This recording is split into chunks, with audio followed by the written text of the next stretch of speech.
Alberto Braido e sono di Vittorio Veneto. Non ho ancora trovato un nome definitivo, però al momento è Evo. È un modo per raccontare anche quello che stiamo vivendo in questi tempi, in queste transizioni, attraverso lo sviluppo del suono e della ricerca della parola.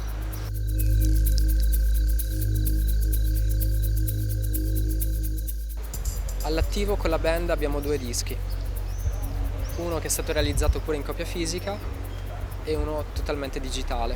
Entrambi si possono trovare sulle piattaforme Spotify, su YouTube, su Deezer. Poi sul mio canale YouTube al momento c'è una traccia di natura two-step garage introspettiva che ho scritto agli inizi del lockdown, prendendo ispirazione da un'attività di soundscaping che ho fatto all'interno del mio quartiere. L'idea era quella di prendere il cellulare e registrare tipo gli ecosistemi che erano tornati allo scoperto a causa del nostro stop forzato per il virus. E quindi sulla base dei cinguetti di un cane che abbaia e di questo mondo che mi circonda, che è sonoro, ho cercato di costruire un pezzo.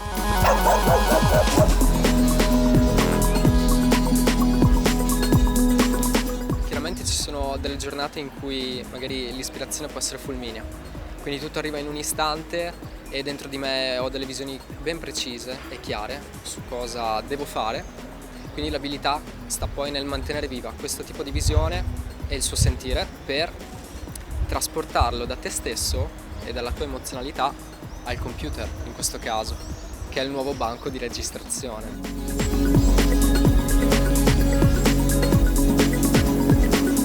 Però non è sempre così, perché per quanto mi riguarda sono una persona molto ordinata e metodica, quindi ho sempre bisogno che ci sia dell'equilibrio intorno a me e dentro di me. Non è tanto la ricerca della perfezione, ma quanto di un ordine che ti permetta poi di costruire basi solide dalle quali partire. Sono sincero, questa città mi piace e osservo giorno dopo giorno i suoi sviluppi a livello di paesaggio, di consapevolezza, di senso civico. L'idea è quella di fare un percorso di vita personale che mi porti poi a capire anche come lavorare sul territorio per aiutare le persone e a sviluppare, dico io, anche il sound di Vittorio Veneto.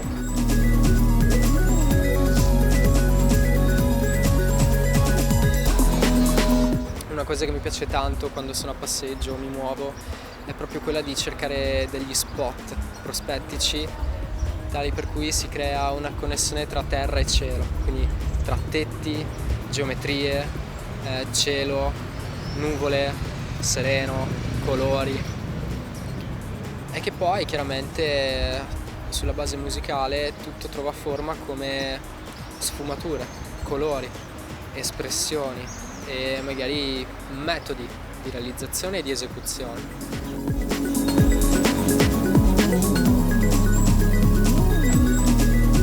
La mia musica per me è un ascolto attivo nei confronti del mondo interiore, di tutto quello che ti circonda e che ti influenza.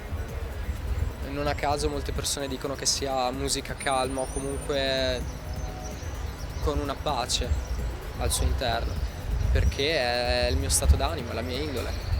Quindi attraverso la calma, come sensazione, riesco a trasmettere magari dei messaggi, la mia poetica, l'emozionalità che possiedo.